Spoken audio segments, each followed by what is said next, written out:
Hello friends, आज है 17 मई 2020 और आज हम डिस्कस करने जा रहे हैं कुछ इंपॉर्टेंट करंट अफेयर्स टॉपिक्स के बारे में, जिनमें सबसे पहला है एमएसएमई की डिफिनीशन। एमएसएमई की परिभाषा अभी बदल दी गई है। एमएसएमई क्या है? सूक्ष्म, लघु और मध्यम उद्योग। इनकी परिभाषा बदल दी गई है। परिभाषा मतलब इनका क्राइटेरिया बदल दिया गया है कि किसको हम सूक्ष्म उद्योग कहेंगे, किसको लघु उद्योग कहेंगे और किसको मध्यम उद्योग कहेंगे। उसके अलावा बाकी जो उद्योग होते हैं वो सब किस में आते हैं? बड़े उद्योगों में आते हैं। ठीक है। और इनसे जो छोटे उद्योग आते हैं वो जो घर में चलाते हैं, छोटा मोटा किराना चलाते हैं, ये सब कुटीर उद्योग है। ठीक है। उद्योग है तो कुटीर उद्योग, नहीं तो छोटी मोटी दुकान चला रहे हैं तो वो रिटेल है, छोटी सी रिटेल शॉप है। ठीक है। तो अब की जो है इस समय एमएसएमई की डिफिनीशन बदली गई है। क्यों बदली गई है, इस पर डिस्कशन करेंगे। क्या इंपॉर्टेंट है इसको देखेंगे। दूसरा है लिक्विडिटी। ये एक ये इकोनॉमिक का टर्म है, अर्थशास्त्र का एक टर्म है, और इसका महत्व क्यों है ये हम समझेंगे, और इसका मतलब क्या होता है और अभी के समय के लिए ये क्यों इंपॉर्टेंट है इसको समझना, वो देखेंगे। तीसरा है सॉफ्टा, जिसका मतलब होता है south Asia free trade area. ये क्या है इसके बारे में डिस्कशन करेंगे। और ये तीनों बहुत इंपॉर्टेंट टॉपिक हैं, जिनमें से पहला और दूसरा ये दोनों रिटन एग्जाम के लिए, जहाँ पे आपको कुछ लिखने के लिए आ सकता है, उसके लिए बहुत इंपॉर्टेंट है। ठीक है। तो सबसे पहले देखते हैं एमएसएमई ये है क्या। एमएसएमई का मतलब होता है माइक्रो, स्मॉल एंड मीडियम। यानी माइक्रो मतलब सूक्ष्म, स्मॉल मतलब लघु, और मीडियम का मतलब मध्यम। ठीक है। ये तीन तरह के उद्योग हमारे यहाँ चलाए जाते हैं। ठीक है। एमएसएमई हमारे देश में जो अर्थव्यवस्था है, हमारी जो इकोनॉमी है, उसमें बहुत बड़ा योगदान देते हैं। इनका बहुत बड़ा पोर्शन एमएसएमई का होता है। ठीक है, भारत की जीडीपी में। अब हुआ क्या कि इस समय एमएसएमई की जो परिभाषा दी गई थी, पुरानी परिभाषा, एमएसएमई की परिभाषा किस तरह डिसाइड होती है? इस तरह से डिसाइड होती है कि आपने कितना पैसा लगाया और साल भर में आप कितना कमाते हो उससे, कितना आप पैदा करते हो उससे। जैसे अभी क्या है, इसकी परिभाषा बदल दी गई है। अब क्या है, ये कहा गया है माइक्रो, यानी कि जो सूक्ष्म उद्योग होगा उसकी परिभाषा क्या होगी? ऐसा कोई भी उद्योग जो आप लगाते हैं जिसमें आपकी लागत 1 करोड़ रुपए तक की हो। कितनी लागत हो? आपने शुरुआत किया बिजनेस को तो 1 करोड़ रुपए तक का खर्चा किया, लेकिन आप साल भर में 5 करोड़ या उससे कम कमाते हैं, 5 करोड़ से कम उससे टोटल पैदा करते हैं, तो इसे कहते हैं सूक्ष्म उद्योग। पुरानी परिभाषा अलग थी, ये अभी की है, नई परिभाषा आई है। पुराने वाले में तो 50 लाख तक में सब खत्म हो जाता था, 20 लाख तक की लिमिट होती थी। ठीक है। तो उससे होता ये था, इसका फायदा क्या है मैं बाद में बताऊंगा।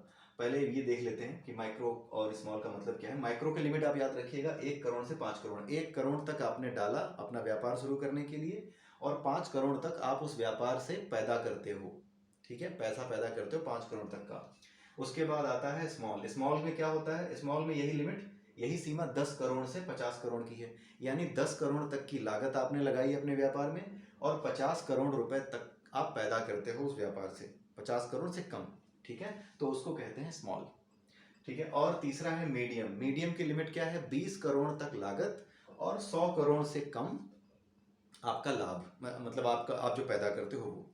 ठीक है। यानी 20 करोड़ तक अगर आपने लागत लगाई है किसी व्यापार को शुरू करने में, और उस व्यापार को करते हैं जब आप, तो साल भर में उससे आप औसतन 100 करोड़ से थोड़ा कम पैदा करते हैं, 100 करोड़ से कम पैदा करते हैं, तो वो क्या हो गया? मीडियम हो गया। ठीक है। तो इस तरीके से ये नई परिभाषा दी गई है। पुरानी लिमिट मैं यहाँ नहीं बता रहा हूँ, जरूरी नहीं रह गया है वो। ठीक है। फिर भी अगर आप नोट करना चाहें, देखना चाहें कि कितना परिवर्तन किया है, तो वो आप देख सकते हैं। ठीक है। अच्छा खासा है ये, 1 करोड़ से 50 करोड़ या 1 करोड़ से 5 करोड़ की जो लिमिट है, ये अच्छा खासा चेंज है। पहले ये 10-20 लाख रुपए तक के बीच का मामला था, लाखों का मामला था केवल, अब ये करोड़ का मामला है। ठीक है। होता क्या है कि माइक्रो, स्मॉल और मीडियम इंडस्ट्री की परिभाषा बदलने की जरूरत क्यों पड़ी? ठीक है। जब भी किसी को आप सहायता दोगे, सरकारी सहायता जब भी किसी व्यापार को मिलती है, तो उस व्यापार को आगे बढ़ने में मदद मिलती है। ठीक है। जैसे अगर आपका व्यापार है, अगर आप कुछ सरकार ने ऐसी योजना बना दी कि अगर आप 100 लोगों से ज़्यादा को अगर आप रोजगार देते हो अपनी कंपनी में, तो आपका इतना टैक्स माफ़ होगा, या आपको इतने परसेंट पे लोन मिलेगा, लोन कम पे मिलेगा। ठीक है, कम ब्याज पे मिलेगा। आपका जो ब्याज दर है वो कम रहेगी जब भी आप उधार लेंगे बैंकों से। तो इस तरह की कुछ सुविधाएं, कुछ विशेष तरह की जो कंपनियां होती हैं, जो ऑर्गेनाइजेशन होती हैं, जो व्यापार होता है, उसको मिलती थी। तो ये जो माइक्रो, स्मॉल और मीडियम होते हैं, इनको, इनकी परिभाषा के अनुसार, ये जो माइक्रो, स्मॉल और मीडियम होते थे, जो भी माइक्रो, स्मॉल और मीडियम होते थे, इनकी लिमिट पहले कम थी, तो उस लिमिट में रहने पर ही उनको सुविधाएं मिलती थी जिससे वो और पैदा करना या और लोगों को नौकरी पे रखना या अपने मार्जिन को थोड़ा, अपने लाभ को थोड़ा और विस्तार देना या उसको कम करके थोड़ा वेलफेयर का काम करना, यानी अपने एम्प्लॉयज़ को कुछ देना, इस तरह की चीज़ें उनके लिए करना आसान होता था। लेकिन जब लिमिट कम होती थी तो क्या होता था कि वो ये नहीं चाहते थे कि उनका मार्जिन कम हो, उनका लाभ जो है कम हो।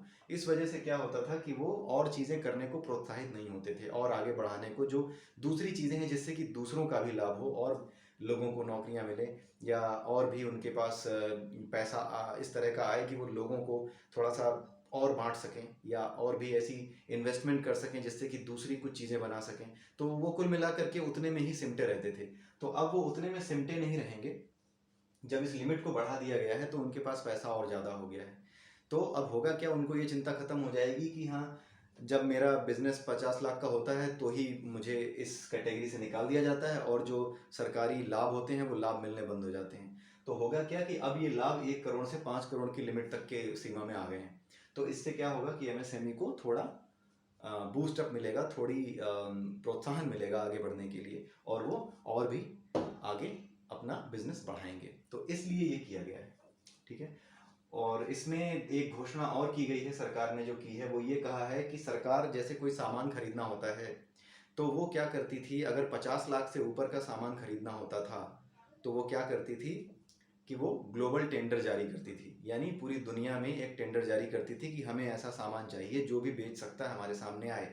तो जो दूसरे देशों के लोग होते थे कई बार उनसे हम खरीद लिया करते थे, ठीक है। अब ये सीमा बढ़ा करके कर दी गई है 200 करोड़, यानी 200 करोड़ तक का सामान अगर हमें खरीदना है तो हम बाहर नहीं जाएंगे, पहले हम यहाँ देखेंगे एमएसएमई में 200 करोड़ रुपए तक के सामान के लिए, ठीक है। तो इससे इसका फायदा क्या हुआ है, ये क्यों किया गया है? ये इसलिए किया गया है ताकि हमारे देश में कोविड-19 की वजह से अभी जो स्थिति बनी हुई है उसकी वजह से जो उद्योग धंधों को नुकसान हुआ है, हमारे देश में रोजगार को जो नुकसान हुआ है, पहले हमारे लोगों को फायदा हो, हमारे अपने देश के अंदर रोजगार आए, हमारे अपने देश के अंदर जो है व्यापार बढ़े, इसलिए कहा किया गया है ये। तो ये जो परिभाषा परिवर्तित की गई है, ये अभी आपने नाम सुना होगा, प्रधानमंत्री जी ने अपने लास्ट भाषण में जो अभी लेटेस्ट हुआ था उसमें ये बोला था कि हमें आत्मनिर्भर बनना होगा, यानी आत्मनिर्भर भारत का निर्माण करना होगा। तो ये जो आत्मनिर्भर भारत का निर्माण है, करना है, उसी में एक कदम ये है।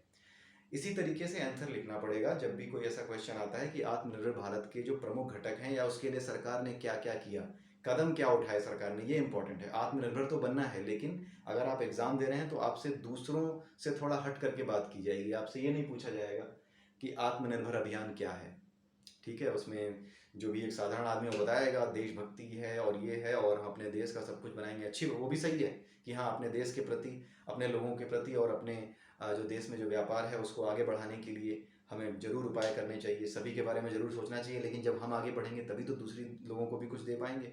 तो इस तरह की बातें, एक जनरल बातें वो बताएगा। लेकिन जब आप एग्ज़ाम देते हैं तो आपसे ये एक्सपेक्ट किया जाएगा कि आप पूरे ओवरऑल होलिस्टिक व्यू को देख पाते हैं या नहीं।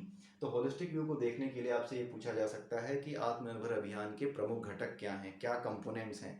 तो उसमें आपको ये बताना होगा अभी जो 20 लाख करोड़ रुपए का पैकेज दिया है वो किन किन एरियाज में दिया है, वो याद होना बड़ी चीज़ नहीं है, लेकिन उनको देने से उस एरिया में क्या फ़र्क आएगा ये बड़ी चीज़ है। इसीलिए एडिटोरियल्स पढ़ने पड़ते हैं, इनसे रिलेटेड जो भी संपादकीय आते हैं उनको पढ़ते रहिएगा और ये सब चीज़ें इसीलिए याद रखिएगा कि इसका फ़ायदा क्या होगा, ठीक है। इससे अपने देश में अपने ही लोगों को प्रोत्साहन मिलेगा बिजनेस करने के लिए, ठीक है।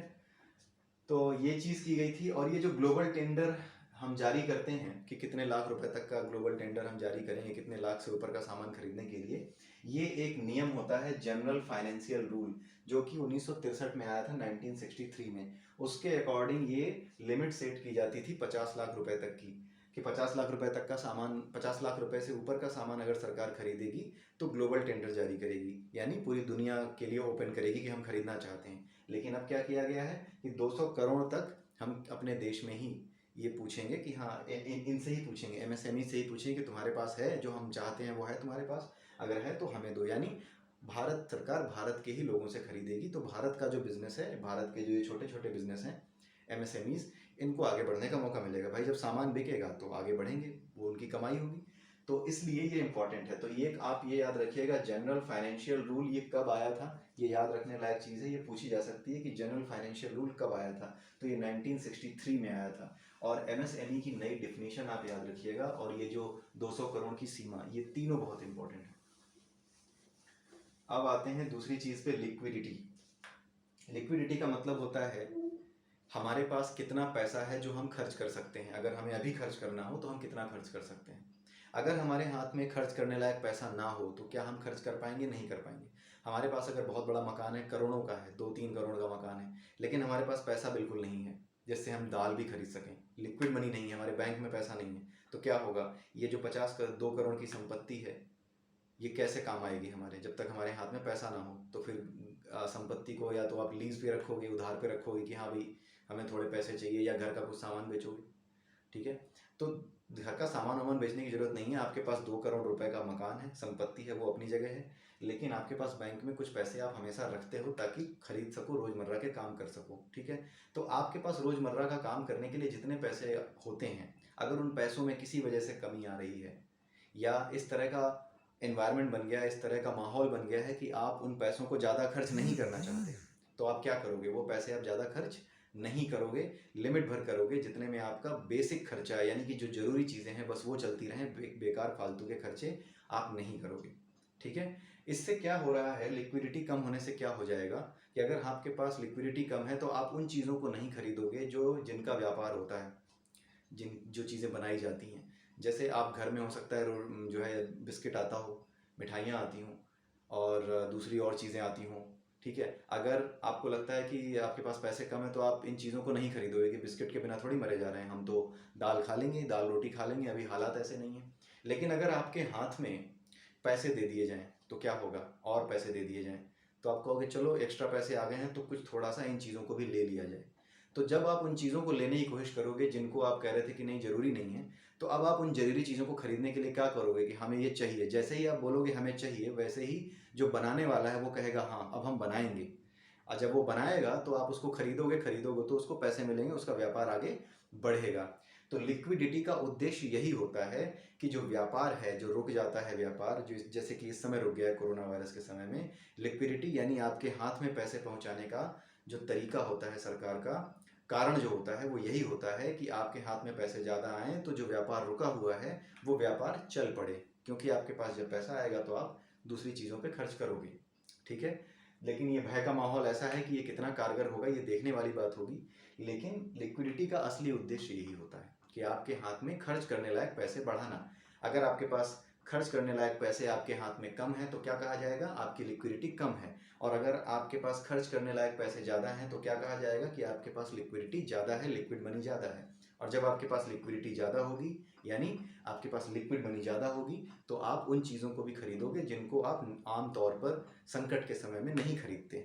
जब आपको भय हो कि कहीं इस समय पता नहीं फ्यूचर में क्या होगा, नौकरी रहेगी नहीं रहेगी, पैसे बचा लो, तो उस समय आप उसको खर्च नहीं करते हो। लेकिन अगर आपके हाथ में पैसे बढ़ा दिए जाएँ, आपको एश्योरेंस दे दी जाए कि आपकी नौकरी नहीं जाएगी, ठीक है, तो आपका क्या होगा? एक तरीके से लिक्विडिटी बढ़ा दी गई आपके हाथ में, क्योंकि एक तो भय निकाल दिया गया नहीं नौकरी नहीं जाएगी, और साथ में क्या किया गया? पैसे बढ़ा दिए गए।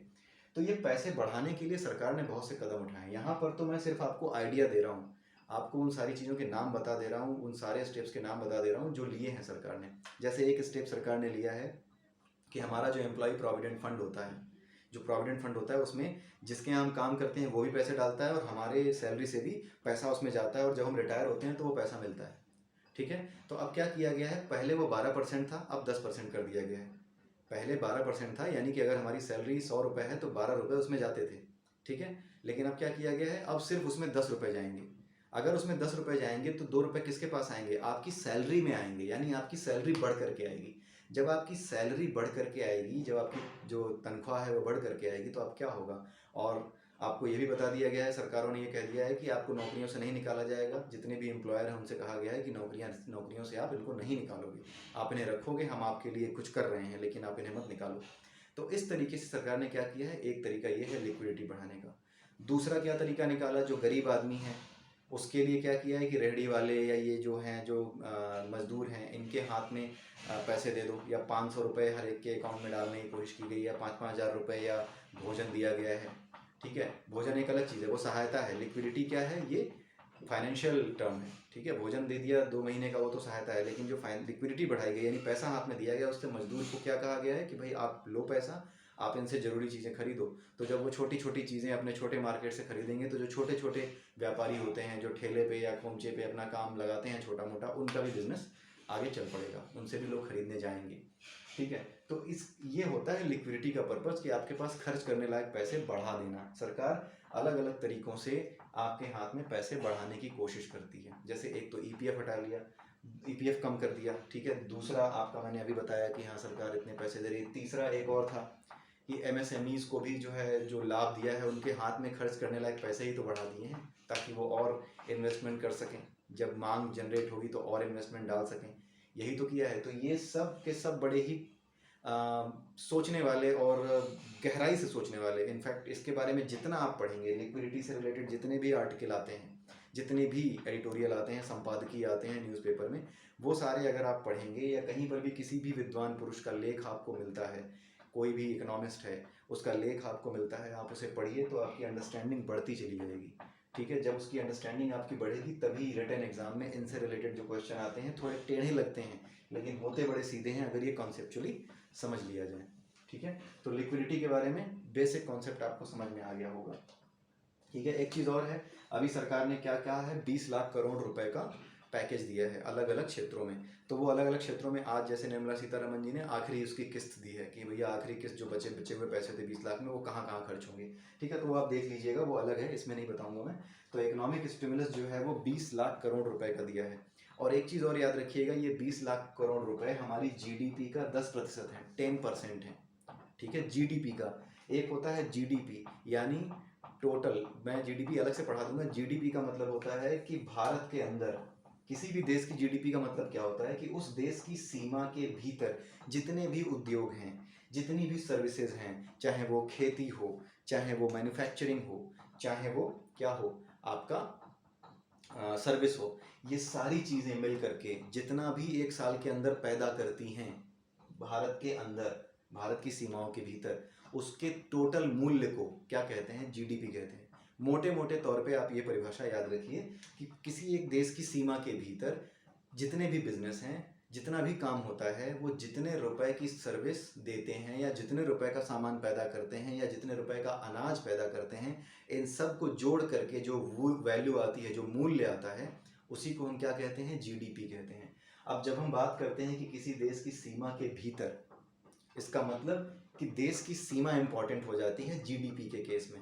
ठीक है, जीडीपी की जब हम बात करते हैं तो देश की सीमा इंपॉर्टेंट होती है कि इस देश की सीमा के भीतर चाहे कोई विदेशी कंपनी हो चाहे देसी कंपनी हो, उससे मतलब नहीं है। जो कुछ भी देश के अंदर पैदा हो रहा है जिससे कि हम कमा रहे हैं या जिसको हम पैदा कर रहे हैं और सामान दुनिया में बेच रहे हैं या अपने यहाँ ही खपत कर रहे हैं, अपने यहाँ ही इस्तेमाल कर रहे हैं, उस सारे सामान के कुल मूल्य को हम क्या कहते हैं, जीडीपी कहते हैं।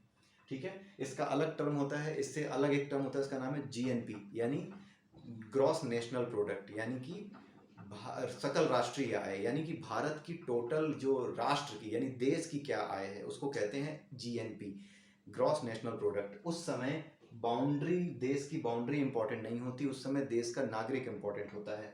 तो अगर किसी दूसरे देश में कोई नागरिक बैठा हुआ है तो उसकी जो चीज़ें यहाँ आ रही हैं, जो कमा करके भारत भेज रहा है, वो जुड़ जाएगा और भारत से वो घट जाएगा जो दूसरे देश कमा के अपने देशों में बेच रहे हैं। ठीक है, तो जीएनपी हमेशा मोटे तौर पे याद रखिए कि जीएनपी जो होता है ग्रॉस नेशनल प्रोडक्ट यानी सकल राष्ट्रीय आय, वो हमेशा किस पे डिपेंड करती है, नागरिकों पे डिपेंड करती है कि किस देश के नागरिक ने कितना कमाया, चाहे वो दुनिया के किसी कोने में हो। ठीक है, उसको कहते हैं जीएनपी। लेकिन जीडीपी क्या होता है, हमारी बाउंड्री के अंदर जो कुछ पैदा हुआ, जितने रुपए का पैदा किया गया, वो जीडीपी होता है। ठीक है, तो ये जो इकोनॉमिक स्टिमुलस है, ये जो यानी स्टिमुलस का मतलब कि एक धक्का देना, ठीक है, एक तरीके से जोड़ना, 20 लाख करोड़ रुपए उसमें जोड़ दिए हैं इकोनॉमी में। ठीक है, सहायता दी है। तो ये जो सहायता दी है ये इसी जीडीपी का, जो हम टोटल अपने देश में पैदा करते हैं टोटल एक साल में, अभी जो जीडीपी है उस जीडीपी का 10% है, 10% है उस जीडीपी का। ठीक है, ये कई बार कंफ्यूज करने के लिए एग्जाम में आता है कि जो पैकेज दिया गया था वो जीडीपी का 10% है या राजकोष का 10% है। राजकोष क्या होता है, भारत सरकार हमसे टैक्स लेती है। ठीक ठीक है, भारत सरकार जब आप सड़क पे रेड लाइट क्रॉस कर जाते हो तो आपसे जुर्माना लेती है। वो सारा जुर्माना, इनडायरेक्ट टैक्स, स्वच्छ भारत सेस या जितने भी डायरेक्ट इनडायरेक्ट टैक्स हैं, जितना भी टैक्स आप देते हो, चाहे वो वैट हो चाहे जीएसटी हो, ये सब मिला करके जो सरकार के खजाने में पैसा इकट्ठा होता है वो राजकोष होता है। तो कई बार ऐसा कंफ्यूज करने के लिए लिख देते हैं कि जो स्टिमुलस दिया गया है 20 लाख करोड़ रुपए का, वो राजकोष का 10% है। तो आपको ये याद रखना है कि राजकोष का 10% नहीं है, ये 10% ऑफ जीडीपी है। ये जीडीपी का 10% है। जीडीपी आप समझ गए, जीएनपी मोटे तौर पे आप समझ गए, इतना है नहीं, वो छोटा सा, उसमें काफ़ी कुछ होता है। केवल एक समझाने के लिए मैंने आपको बता दिया, बेसिक अंडरस्टैंडिंग बनाने के लिए, ठीक है। तो ये होता है लिक्विडिटी का मतलब। अब आते हैं साफ्टा। साफ्टा न्यूज़ में क्यों है? साफ्टा एक ट्रेड एग्रीमेंट है, यानी व्यापार समझौता है, जो 2004 में 6 जनवरी 2004 को ये आया था अस्तित्व में। 6 जनवरी 2004 को एक मीटिंग हुई थी सार्क देशों की। सार्क का नाम आपने सुना होगा, अगर नहीं सुना है तो जाकर के थोड़ा सा पढ़ लीजिएगा इसके बारे में। इसकी मीटिंग्स आजकल होती नहीं हैं क्योंकि भारत पाकिस्तान के बीच में थोड़ा थोड़ा क्या बहुत ज़्यादा चलता रहता है टसल। इस वजह से इस मीटिंग में कभी कोई समझौता हो नहीं पाता ढंग से, क्योंकि दो बड़े देश, जो भारत है वो तो बहुत ही बड़ा है, पाकिस्तान की तो बात ही छोड़ दीजिए, तो वो ये जो दो देश हैं ये कभी आपस में संतुष्ट नहीं हो पाते एक दूसरे की नीतियों से, कि हाँ हम ये चाहते हैं आप ये चाहते हैं, एक दूसरे का सहयोग नहीं करना चाहते। इस वजह से सार्क की मीटिंग बेकार हो जाती है। लेकिन पहले जब ये थोड़ा सा मीटिंग हुआ करती थी, उस समय क्या होता था कि 6 जनवरी 2004 को एक मीटिंग हुई थी। वो मीटिंग हुई थी, 12वीं मीटिंग थी सार्क की, और वो कहाँ हुई थी? इस्लामाबाद में हुई थी। ये याद रखिएगा, 12वीं मीटिंग जो इस्लामाबाद में हुई थी पाकिस्तान में 6 जनवरी 2004 को, उस तारीख को ये साफ्टा ये एग्जिस्टेंस में आया था, यानी south Asia free trade area. Free trade area का क्या मतलब है? साउथ एशिया यानी दक्षिणी एशिया में एक मुक्त व्यापार क्षेत्र बनाना है। इसका मतलब क्या है कि साउथ एशिया में जितने देश आते हैं वो आपस में कम से कम टैक्स लेंगे व्यापार करने के लिए। जैसे जब आप कोई सामान बाहर से मंगाते हो तो उस पर भी टैक्स लगता है। कोई सामान अगर हम यहाँ से बाहर भेज रहे हैं, बेचना चाहते हैं, तो भी जब हम बेचते हैं, अपनी सीमाओं से बाहर भेजते हैं, तो उस पर भी टैक्स लगता है। ठीक है, इसी को इम्पोर्ट और एक्सपोर्ट टैक्स कहा जाता है, आयात और निर्यात कर कहा जाता है।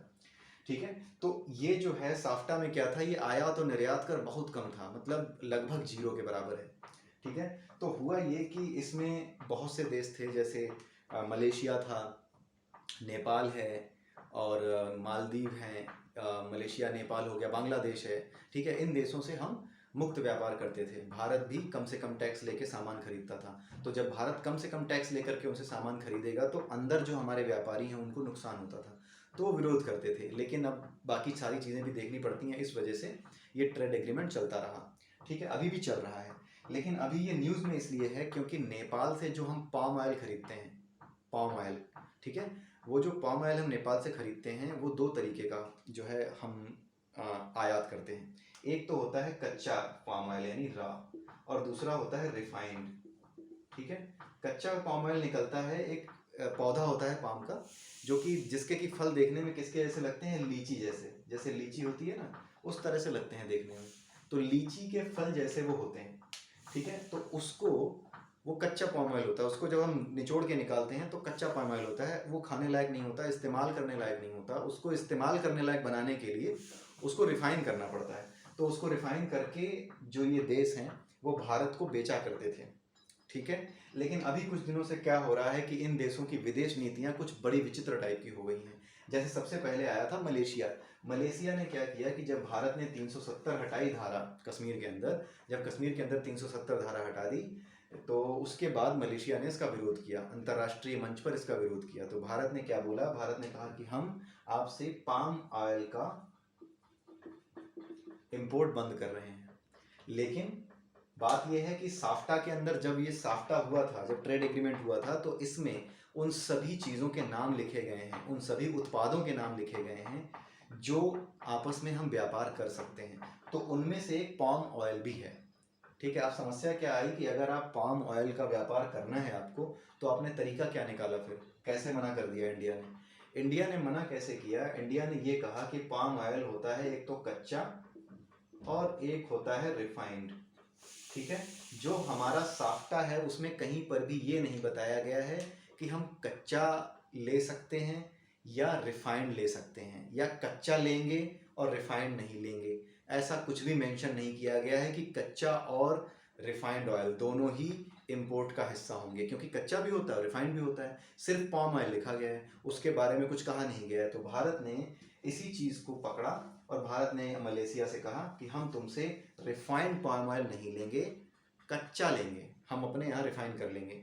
तो रिफाइंड पाम ऑयल भी काफ़ी काफ़ी ज़्यादा मात्रा में वो लोग एक्सपोर्ट करते थे इंडिया को, तो उससे उनको नुकसान हुआ। लेकिन फिर भी जो कच्चा तेल, कच्चा जो पाम ऑयल है, वो अभी भी हम लेते हैं उनसे। ठीक है, यही चीज़ अभी नेपाल और बांग्लादेश के साथ भी इंडिया ने की है। उनके जो लाइसेंस एग्रीमेंट है उनको कैंसिल कर दिया है। किसके लिए? रिफाइंड पाम ऑयल के लिए। कच्चा पाम ऑयल अभी भी आएगा, जो कच्चा पाम ऑयल है वो अभी भी हम खरीदेंगे। ठीक है, तो पाम ऑयल के इंपोर्ट से रिलेटेड था, इसीलिए ये इंपॉर्टेंट है। साफ्टा अभी आप याद रखिएगा, और इसके ये कब अस्तित्व में आया, किस लिए है ये, और दूसरा इसका कि फॉरेन पॉलिसी से इसका क्या संबंध है। भारत के जो फॉरेन पॉलिसीज़ हैं अपने पड़ोसियों के लिए, उस समय उनमें क्या बदलाव आया है वर्तमान परिदृश्य में। इस तरह के क्वेश्चंस इंटरव्यू में या फिर रिटन एग्जाम में अगर आते हैं, तो आप ये पॉइंट्स अगर याद रखते हैं तो आप बता पाएंगे, आप वहाँ लिख पाएंगे कि ये चीज़ें करी हैं। तो ये तीनों टॉपिक बड़े इंपॉर्टेंट थे, और बहुत ही ज़्यादा इस पर आपको अलग से जा कर के भी देखना होगा। हर चीज़ पे साफ्टा के बारे में भी देखना होगा, अभी नेपाल के साथ जो इंडिया का चल रहा है वो देखना होगा। उसके अलावा दूसरी चीज़ें भी जो मैंने बताई लिक्विडिटी के बारे में, कि कैसे लिक्विडिटी भारत सरकार बढ़ा रही है, इसके बारे में जितना आपको मिले न्यूज़पेपर में सब देखना होगा। देखते जाइए कि ठीक है, क्योंकि ये प्री एग्ज़ाम में बहुत कम आने वाले टॉपिक हैं। ये साफ्टा भले ही पूछ सकते हैं, लेकिन वो दोनों टॉपिक प्री एग्ज़ाम में आने वाले नहीं हैं। वो आपसे इंटरव्यू में या फिर रिटन एग्ज़ाम में पूछे जा सकते हैं। ठीक है, एमएसएमई के बारे में जो पढ़ा कि कितनी लिमिट कर दी गई है, क्या सीमा कर दी गई है, परिभाषा में क्या चेंज किया गया, वो रिटन एग्ज़ाम के अलावा जो आपके गोले काले करने वाला जो ऑब्जेक्टिव क्वेश्चन पेपर होता है उसमें भी आ सकता है। लेकिन सबसे ज़्यादा जो आने के चांसेस हैं वो साफ्टा के हैं। लेकिन ये तीनों टॉपिक रिटन एग्ज़ाम के लिए तो बहुत ज़रूरी है। ठीक है, तो आप ये तीनों नोट कर लीजिएगा, देख लीजिएगा। आज के लिए यही तीनों टॉपिक थे। कल मैं कुछ और नए टॉपिक्स के साथ आऊँगा, तब तक के लिए have a nice day and bye bye.